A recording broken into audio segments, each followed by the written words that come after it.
I woke to the sound of machines, a faint rhythmic beeping, something sharp in my arm, the sterile scent of disinfectant clinging to the air like guilt.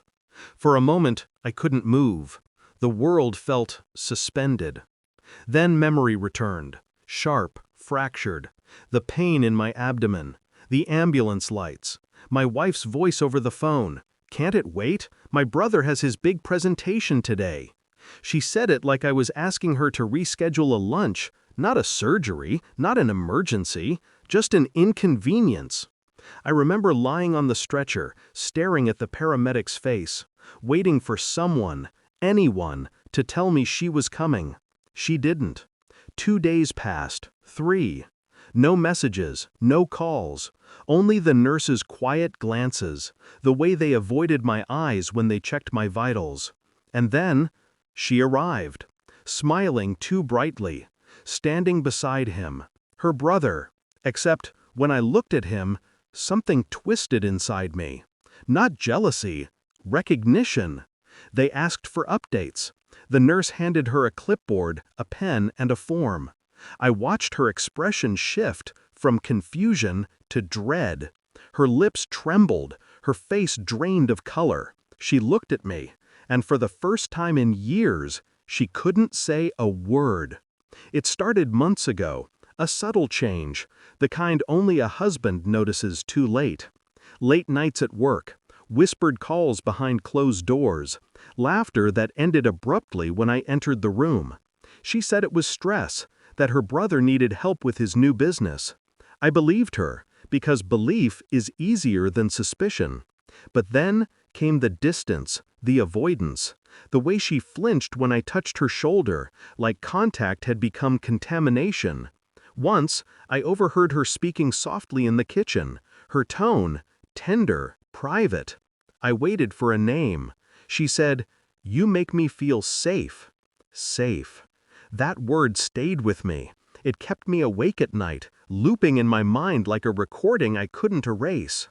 I told myself I was being paranoid. I told myself family was sacred, that I was imagining things.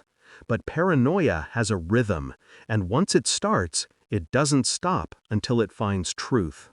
I began watching, not obsessively, strategically. Her messages, her calls, her routes. Patterns reveal more than words ever do. She told me she was visiting her mother. Her car's GPS history said otherwise. It led to a small cafe outside town, a place she'd never mentioned. Receipts hidden in her purse, 2 coffees, 1 slice of cake, paid with his card, her brother's card. I remember sitting in my study, staring at the receipt. The handwriting on the signature line was hers, slanted, looping, unmistakable.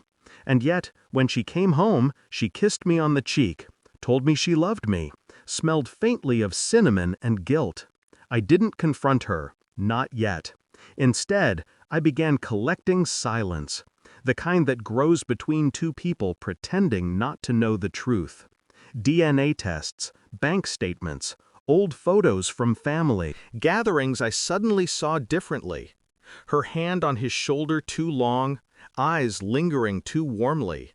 And still, I said nothing. I smiled. I planned. Until the day I collapsed in the driveway, clutching my stomach. A perforated ulcer, the doctor said. Too much stress. He didn't know how right he was. She arrived 3 days later, with him, her so-called brother. When the nurse handed her that form, she thought it was a release paper. But it wasn't. It was a next of kin authorization, the kind you sign only if you are legally recognized as family.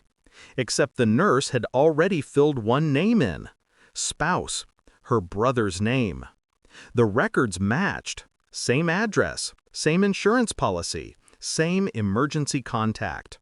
Her marriage license had been altered, filed twice, 1 copy with me, 1, quietly, with him.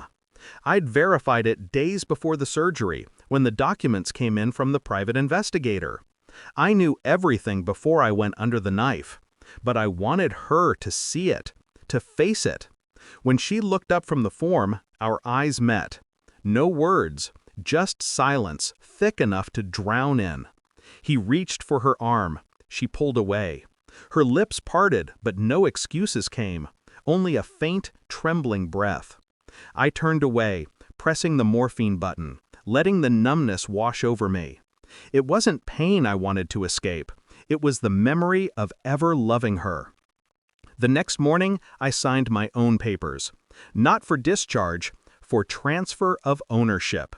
The house, the joint account, everything we'd built together, all legally reassigned to her husband, her brother. It took one phone call to my lawyer, one precise sentence. Send her everything. Let them have the walls, the furniture, the life they forged behind my back. Let them choke on it.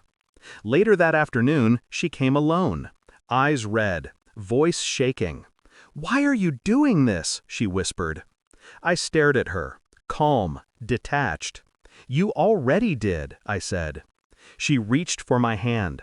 I didn't move. "I didn't mean for this to happen," she murmured. I smiled faintly. "Yes, you did. That's what makes it real." Then I turned my head toward the window, watching the rain trace thin lines down the glass. I didn't see her leave, but I heard the sound of her heels fading into the corridor, quick, uneven, desperate. They say trauma binds people, but betrayal frees you in a colder way. When the nurse came to check my vitals, she asked if I wanted to call my wife. I told her I didn't have one. She nodded slowly, didn't press. That night I lay awake, staring at the ceiling. The monitors kept their steady rhythm beside me, mechanical, reliable. For the first time in years, I felt peace. Not joy, not relief, just an absence. I'd built my life on trust. She built hers on lies. Now, both were gone. Balanced. When morning came, I signed one last form. Discharge. As I stepped into the cold air outside the hospital, I realized something simple, devastating, and true. She'd taken everything that once mattered, and in return, I'd given her the truth. The kind that doesn't fade. The kind that ruins. I walked away without looking back, because sometimes survival is revenge.